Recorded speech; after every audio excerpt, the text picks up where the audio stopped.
First question, why don't you just tell me a little bit about what you remember growing up here when you were a little girl? Remember about, yes, I did, principally in this house.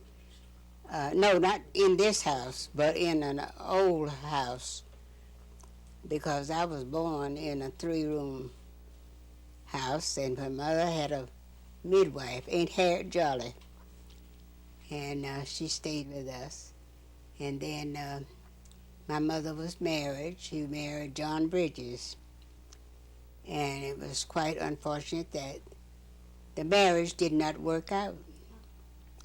So I had to come home. My mother had to come home, bring me, and we had to live with my grandmother and my grandfather in a three-room house where already there were 4 or 5 more occupants.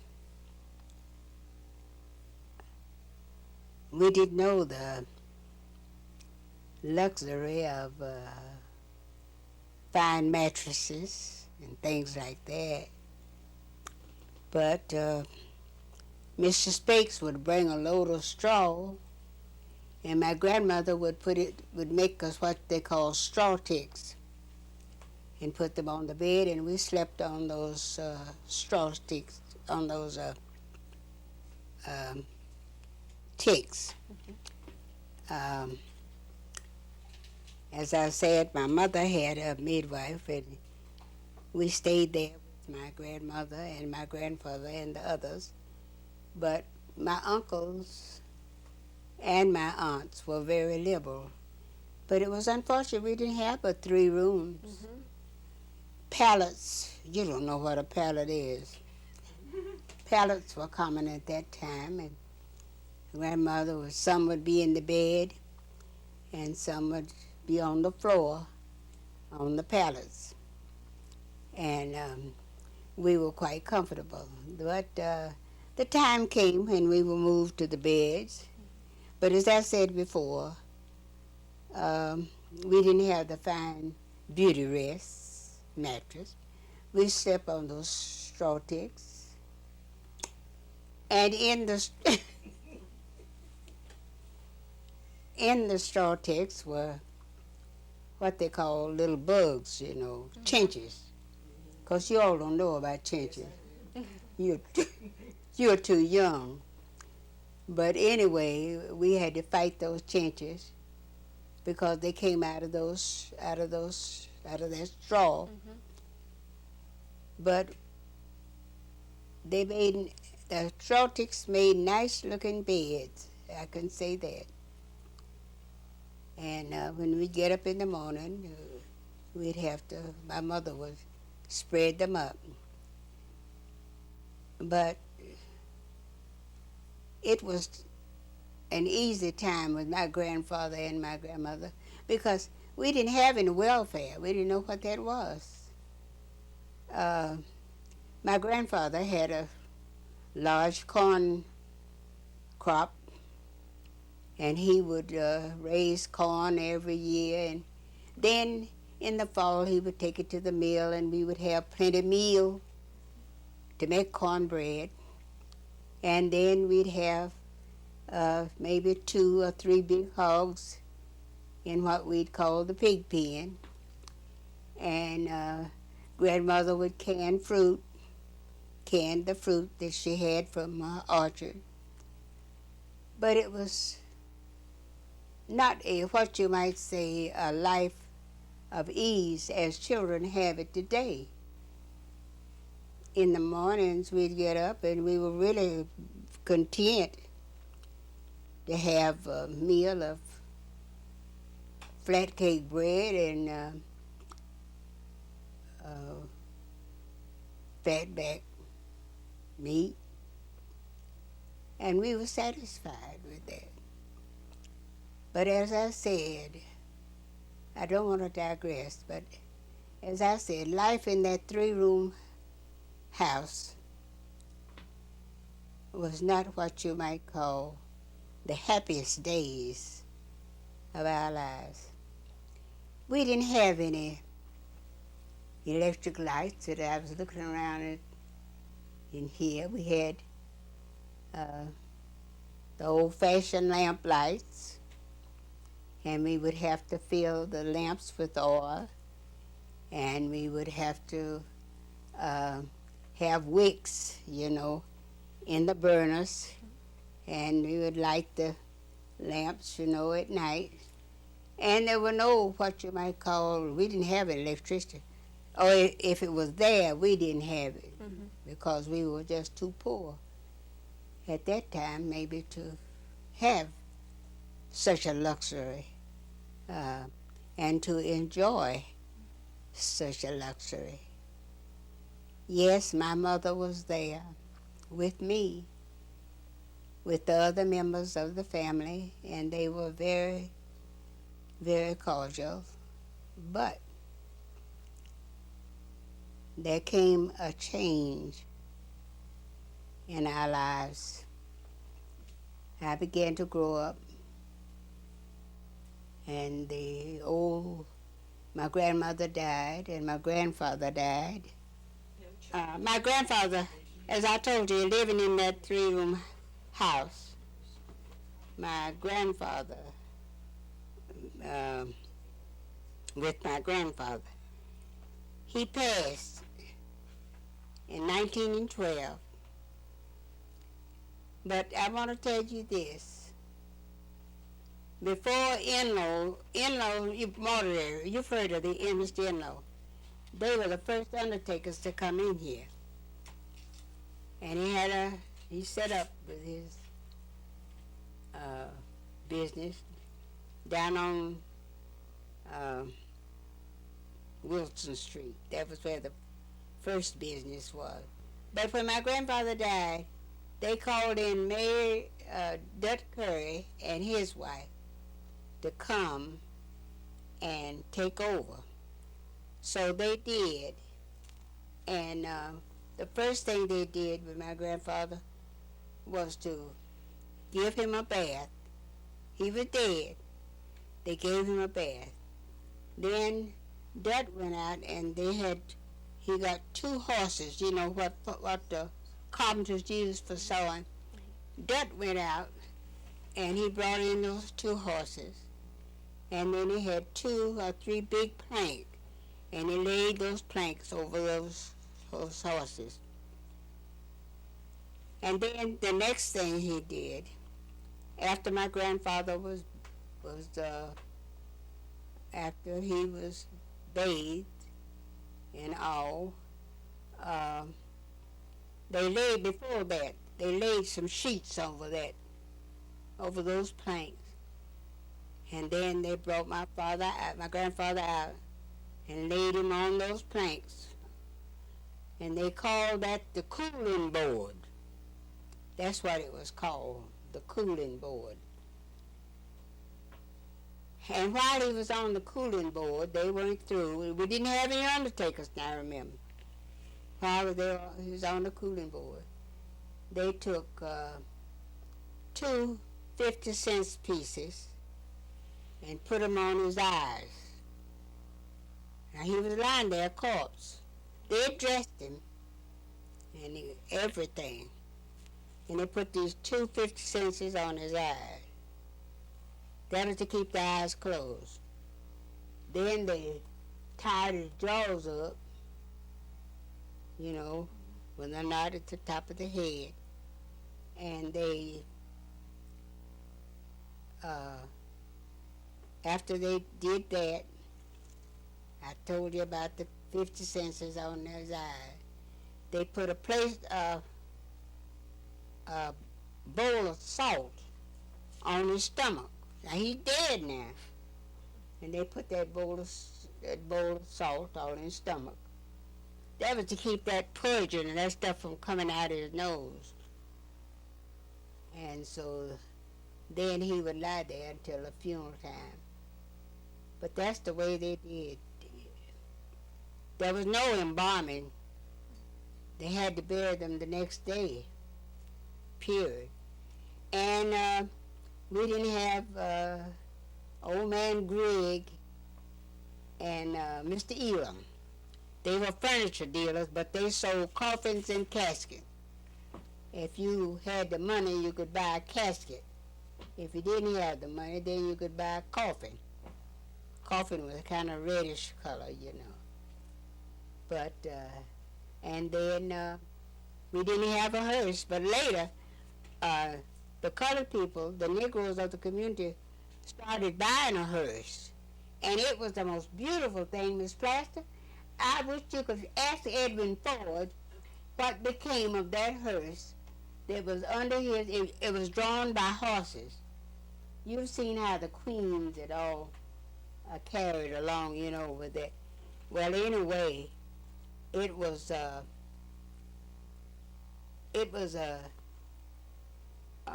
don't know, I wouldn't say it was the best we could do at that time.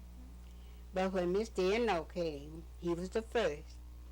When he came, then with the embalming and all of that, that changed the whole picture. But you had to almost bury them the next day because they would swell, and it was sometimes a little unpleasant.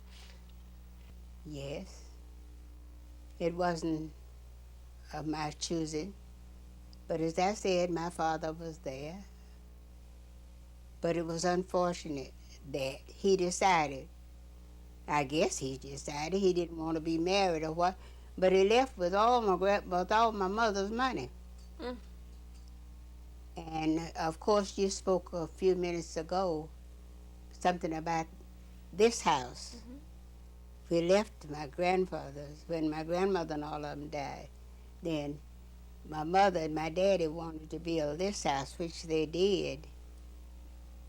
And so after he decided he wanted to go, and he had a pouch, and all the money that my mother had made washing and ironing was in this pouch.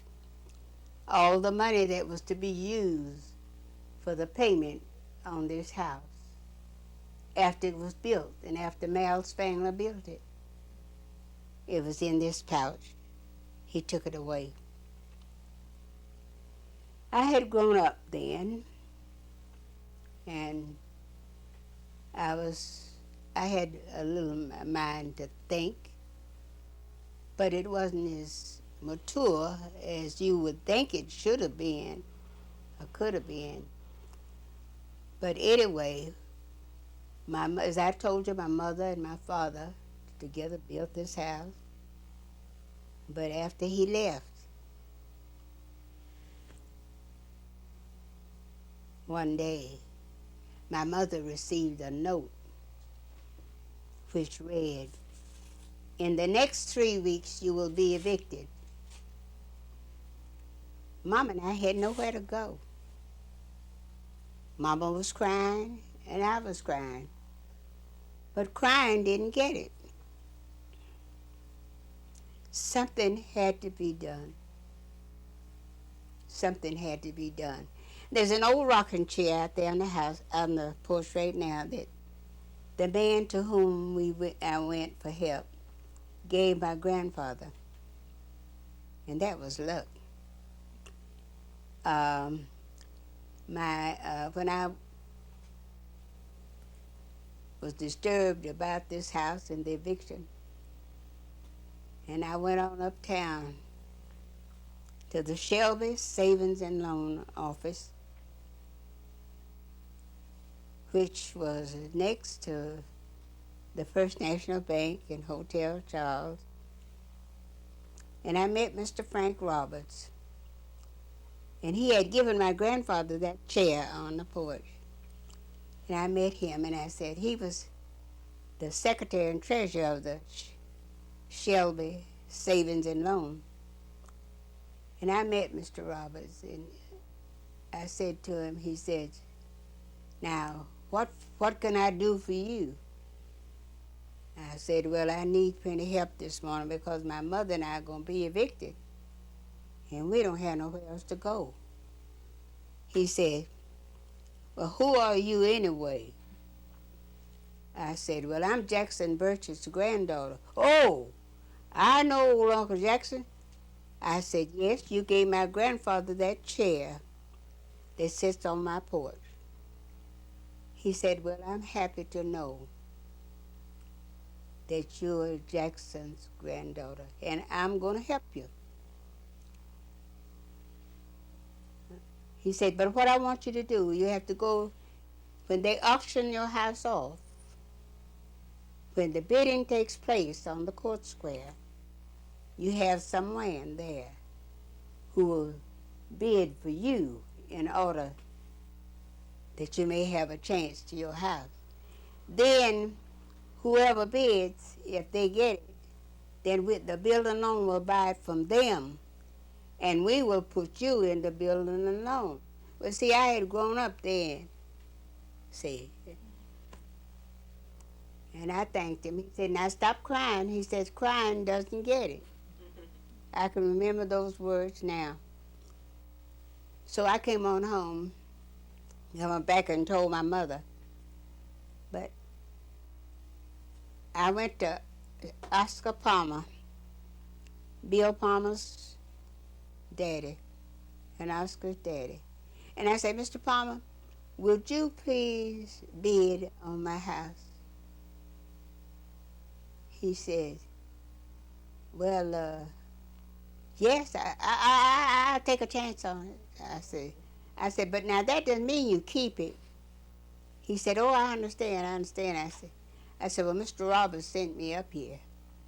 So what happened when the bidding began and when it ended, that Monday morning, when that bell rang, it pierced my heart. And I just thought I couldn't stand it. But anyway, Mr. Palmer got the bid. Mr. Roberts bought this house through building a loan. He put me in the building alone, and I had grown up. Now, just you follow me now. I'm no longer. He put me in the building alone. My mother washed and ironed and I'm not ashamed of my background. When my mother washed and ironed, and she worked for Mr. Griffin. I say Griffin, the superintendent of schools. And Mr. Griffin said, well, Bertha, that girl of yours, said she's been in school, said, I'm going to offer her a job out here at school. And I told him, I said, Mama said, well, said, whatever you do, said, I'd appreciate it. So that's what he did. I got the house through the building loan, but it had to be paid for. Don't think it's not. So, then you could teach, if you finished high school and had teacher training, you could do that. So that's what I had done at Barber Scotia. And my first year teaching right out there at Cleveland School, my salary was $60 a month. They took $40 of that money out for all the expenditures that they had to keep us from being evicted and all, that was and when they did that, they took 40 from the 60 and I brought home 20. And that's what Mom and I lived on. It hasn't been easy. Mama washed and ironed for white people. But later she got a good job when we both were hired, by the gardeners. My mother worked at the cloth mill as a maid, and of course I was out here at the school. But that first year was tough. Did you want to teach, or did you just take a job because you could get that job? Did I want to teach? Did you want to be a teacher? I was trained as a teacher. Mm-hmm. Sure. I was trained as a teacher. So I taught my first year, I think it was my first year teaching. I don't know whether it's my first year or what year it was. But anyway, the building burned. It wasn't a brick building like it is out there now. No. It was a wooden structure. And I never shall forget Mr. Riley Camness taught there, and he came and said, Mr. Bridges, the building's on fire, building's on fire. Well, one student had told Remus Ray, you all know Remus? Yes. Yes. Remus Ray kept telling Miss Gabbard, my pete's hot. Miss Gabbard, Miss Gabbard, my pete's hot. Miss Gabbard says, shut your mouth, Remus, and do your work. Miss Gabbard, I done told you my pete's hot. But the building was burning underneath then. So what happened, when I got in the hall, I heard one child say, I want my cat. I want my cat. And I ran back in the room and ran to the closet. There was little Harrison Freeman in there scrambling to get it, Elaine Hoskins' brother. There he was scrambling trying to get his cap. And I picked him up. I don't know how I did it, but I threw him out the window. I don't know who caught him or what happened. But just as the second grade teacher, and I got in the hall, got out, and after I got his cap and everything, that building fell through. It fell through. I could go on. And then I realized that, I'm going to skip some of it. I realized that it was going to take more than high school training and teacher training. Mm-hmm. So I'd take chances. So I decided to go to Hampton. So I went up to Hampton, Virginia, and I finished my work there. I got a BS degree. And then I came home, and I was making a little more salary and getting on fine with my home. About paid it off. And so then I decided, after going up to Hampton, I was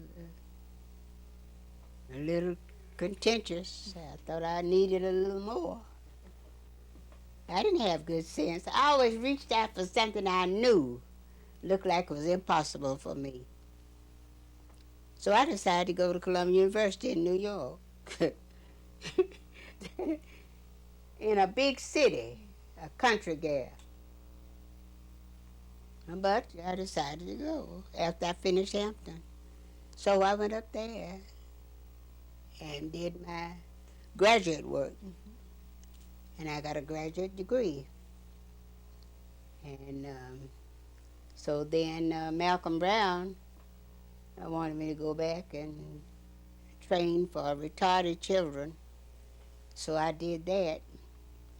And I worked with it a while, and I decided to stay at Columbia and finish the work. And I got a professional diploma. It's right up here from Columbia. But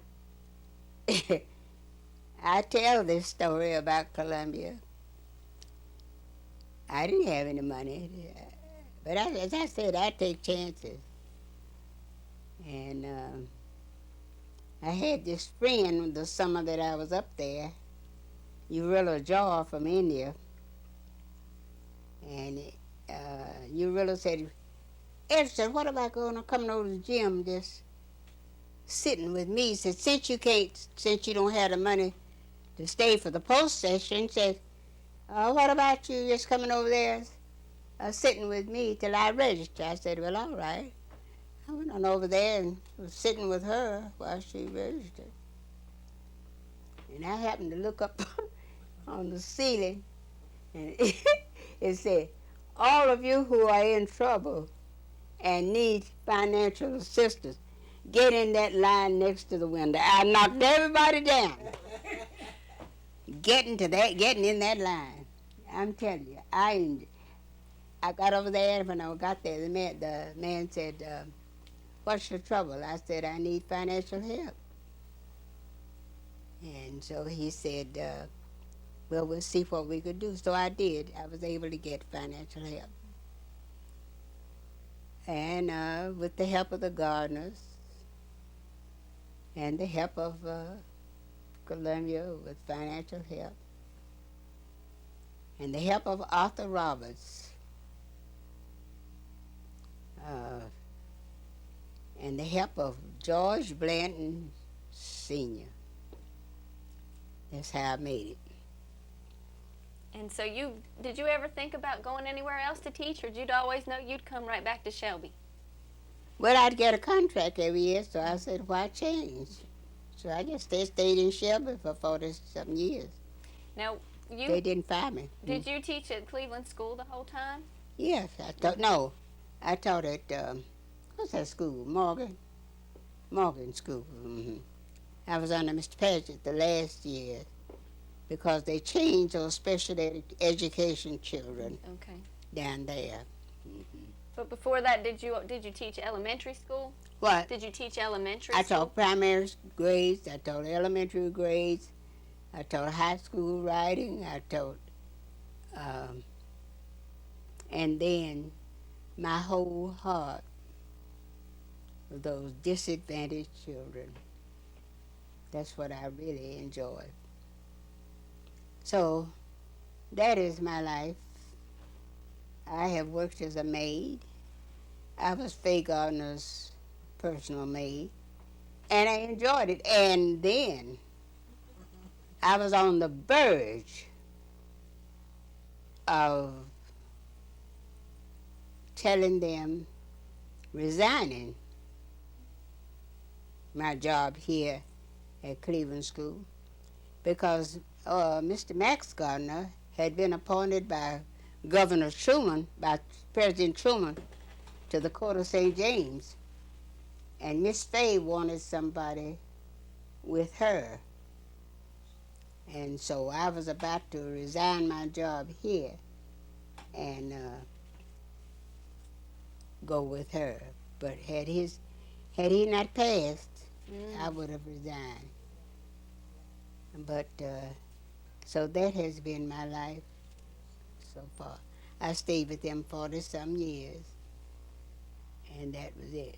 Do you remember how old you were when you started to teach? When I started teaching, Mm-hmm. I can't recall, but I did start in 1925, Okay. just about that time. Okay. But it was a struggle, and I think about the children today, all that they have. Now, schools are a lot different. You've seen everything because you were teaching at Cleveland School, which was just for black students, correct? Yeah, So, I couldn't go to Shelby High. so things have changed so much since you first started. Say what? Things have changed so much since you first started school. I should say, because when you think in terms of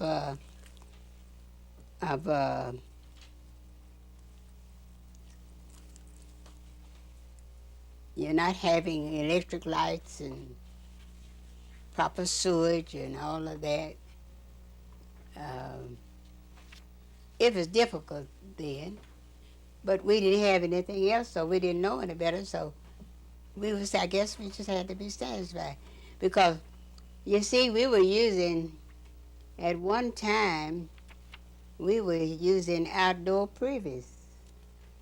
See, we didn't have no running water and all of that. And I told you about the lamps and electric lights. We depended on the moon. And we would go to town on Saturday nights, and we would use mostly the light of the moon, and it wasn't that all the time. Sometimes we'd be in the dark. But Harry Woodson was the one that gave us lights over here. He was trying to get in as mayor. He wanted our votes, and I told him, I said, you can have our vote if you give us some lights. So he gave us the lights, and he got our vote. Very good. So it has I won't say that I have suffered. And I don't care what anybody says, I'll say it on the housetop. I have a lot of white friends. And if it hadn't been for them, I'm not saying that because Brownie Plaster's sitting over there, because she's one of my friends too. But I know for a fact that they have done some things for me that I couldn't have gotten otherwise. I couldn't.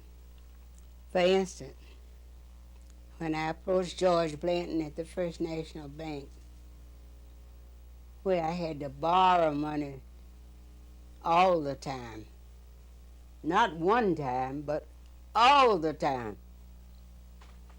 And I'm not talking about George Blanton Jr., I'm talking about the old man. And I shall never forget this incident.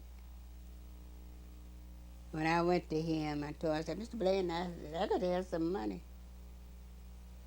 He said, well, just sit down over there and just wait a few minutes. I'll be with you in just a few minutes. I said, well, all right. So when the few minutes were over, he said, Ezra said, come on over here and sit down. I came on over there and he actually was kind of asleep. He said, I'm going to do something I haven't ever done before. And I said, what are you going to do? You not going to let me have no money? No, that's not it. I said, well, whatever it is, I want you to come on and just tell me so I can. He said, I'll tell you what I'm going to do. Now, Adelaide Cray was in the bank right now. That was her uncle, great uncle.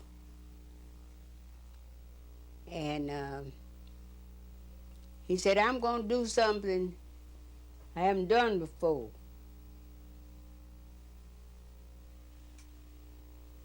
And I said, well, I was just sitting there, just wanting him to hurry because I need the money.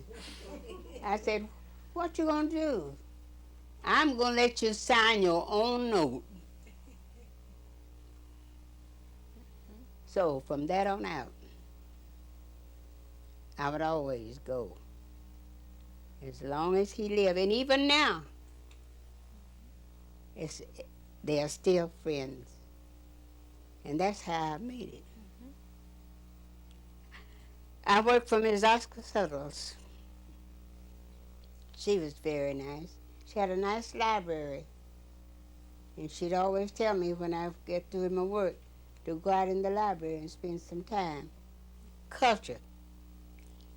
And then, as I spoke about the gardeners, I've used all of Ralph's books that I couldn't afford to buy at the University of North Carolina. And I've just had a lot of good opportunities. Then there was another group that came in my life, and that was the Shelby Presbyterians, that missionary circle, old Miss LeGrand, and all of them. They sent me for 5 summers to a conference. They called it a Negro conference. And they would send me there for training, Bible training, any other kind of training that I need. And even now, I can be supported by the Shelby Presbyterians. And I'm a Presbyterian. I've had some good opportunities. That's why I said I don't have no right to snub anybody, white or black, because all have been friends of mine. Now, you said I wasn't born with a silver spoon in my mouth. I was rich, and I wasn't one of the highbrows, but I made it the best way I could. But I felt all the time that advanced training was what I needed and what I should have. And I was supported in getting it. You better believe it. And even now, I get calls now, Ezra, do you need anything? you might be independent. Well, I did. I worked to be independent. As I said, I know that Max and John, I know that they're gardeners and they got money and but I don't ask them for their money. I am very, very independent now. And that's the way I think I should be. But if it came to a basic need, Max is there. John is there. Because my party that was given last year on my birthday when I was 100 was given by John and Kathy. And Kathy worked just as hard as anybody else. Well, I think there's one thing you haven't told me about that you did a long What? time ago. Now, did you write for the newspaper? Well, you've asked me everything but what I had for breakfast. Did you write for the Shelby Star? Yes. Mm-hmm. I wrote for the Shelby Daily Star. And one morning, and I didn't have training in journalism. Mm-hmm. And one morning, Hope McPherson called, and he said, hello? He said, who is this? I said, it's Ezra Bridges. You're the very one I want to speak to. Listen, what about doing a Negro column in the Star, in Shelby Daily Star? I said, no, Mr. McPherson. I said, I haven't had any journalism, and I would prefer to turn it down. He said, well, we thought about you. Well, I'll just tell you one thing. That's all right. I'm expecting to call him in the morning.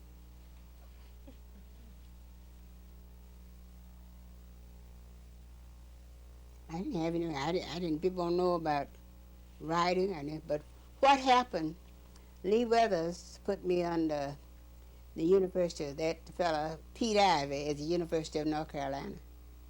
He put me under him. And of course, after being under Pete, then I could sort of find myself. But just to say, for that being my major, no. But I wrote a number of years with that column. And what kind of things did you write about? Huh? What kind of things did you write about? Well, I wrote about the news that's happening, the happenings among Negro people, their visitors, and any major activities that they had would go in that column. All the deaths and everything, I'd write those up. Okay. How long did you do that? A couple years? Oh, a number of years. Mm-hmm. Yeah, I did that under Hope McPherson and Lee Weathers. Okay. Mm-hmm. So you were an only child? Just What? you? You were an only child? Yes, I was an only child. And I'm proud of it because if there'd been any more, I don't know how we got along. Yeah, I was an only child. And then I'm single. I want to tell you, want to know that. I had a fella, I took extension work from Johnson C. Smith. So this good-looking guy came over one Saturday morning. So the teacher said, Miss Bridges said, you go in there and you said, I've got the test ready. So you finish your test and then I'm going to let you go home because you got company. So I told him, all right. So I finished my tests and everything. And I got out and came home. Coming up the steps, there was that gentleman in my swing, and his heels were going up and up, and he was swinging, And when I came up, approached him, he said, well, Miss Bridges, I have a mission up here today. I said, what is your mission? I came to ask your mother for you. I said, but you didn't ask me if I wanted to marry.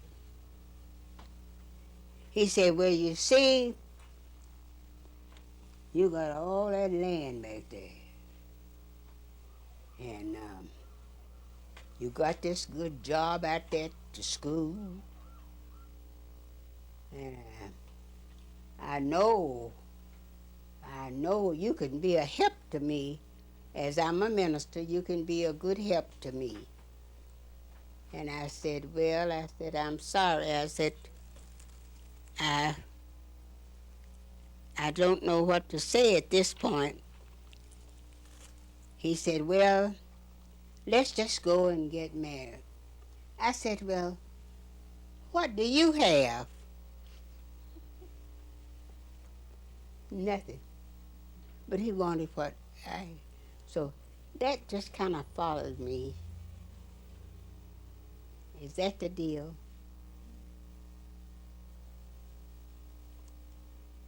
But I had a mind to advance, and so by going to school, by the help of others, mainly by prayer and my help to my Heavenly Father,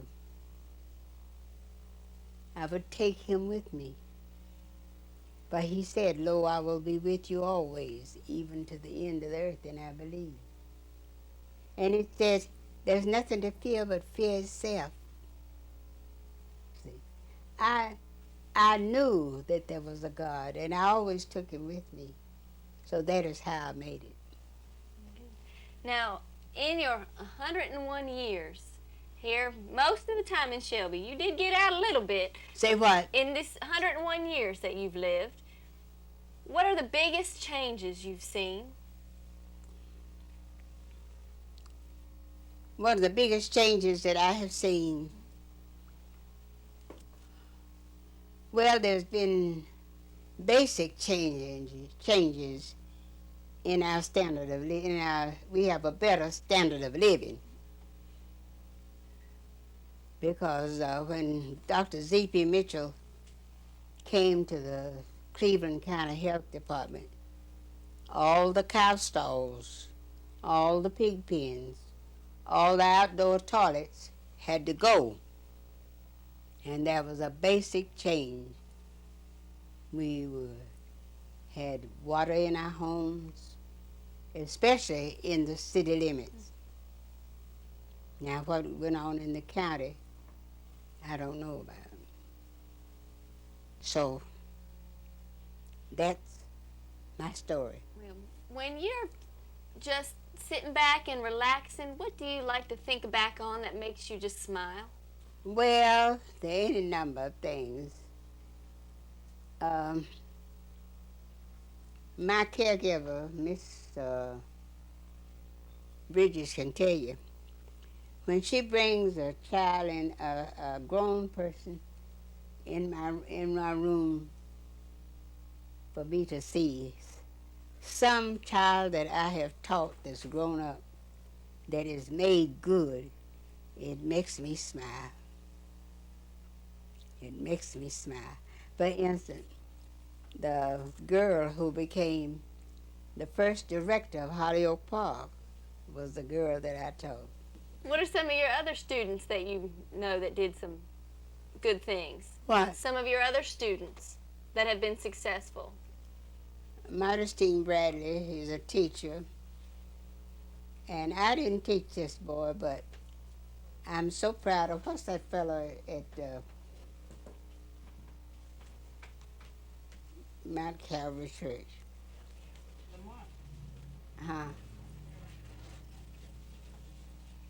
But I'm just proud of all my students when they come back. You're not talking about Junior Klein. Who? Junior Klein. Junior Klein. He's a good church worker, and he's made good. And it makes me smile when they come back. And I know that they've been successful. And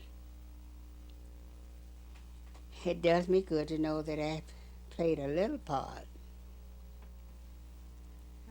in their development. Now, you've told me you were an only child and you were single, but you still have a lot of family here, right? A lot of what? Your family. What?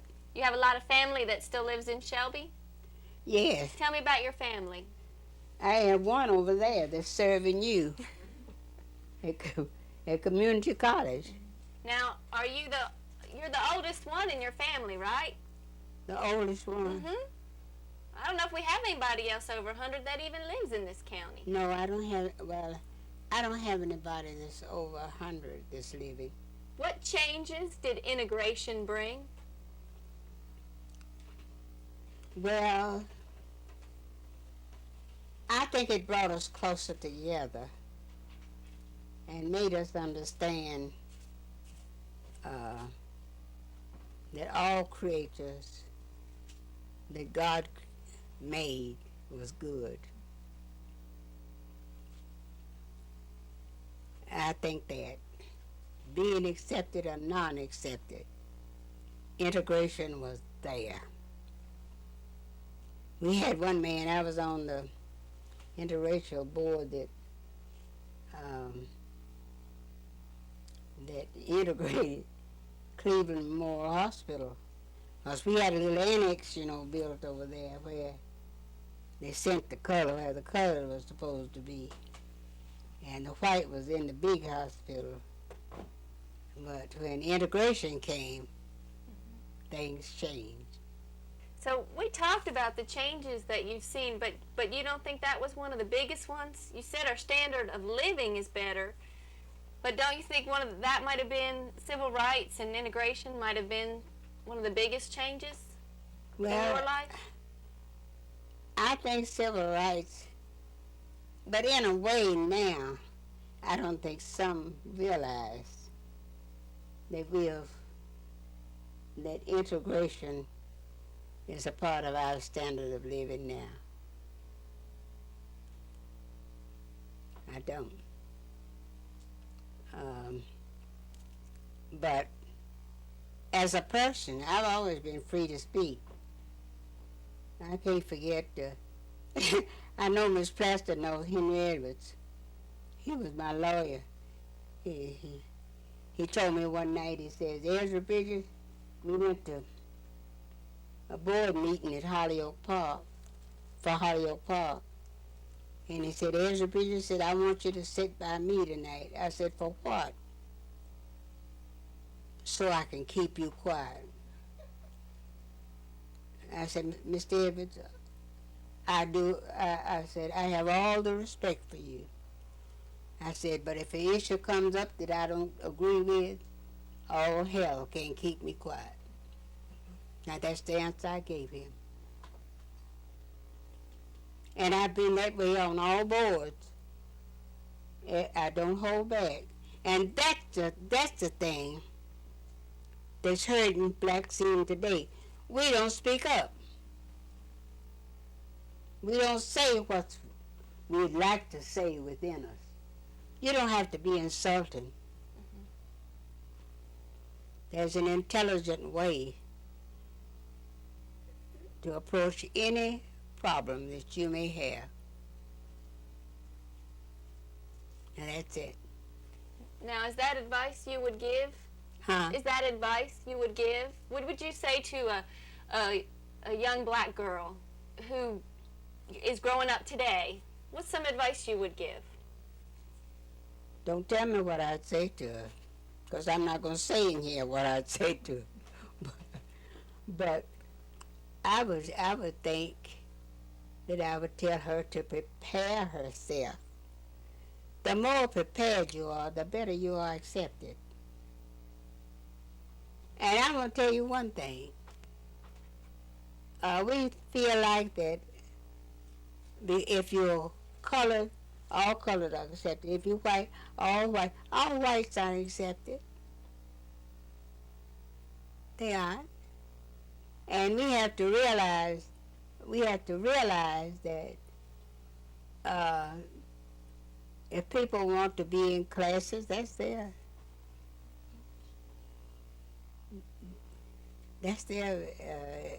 privilege. Mm-hmm. You got all that on tape.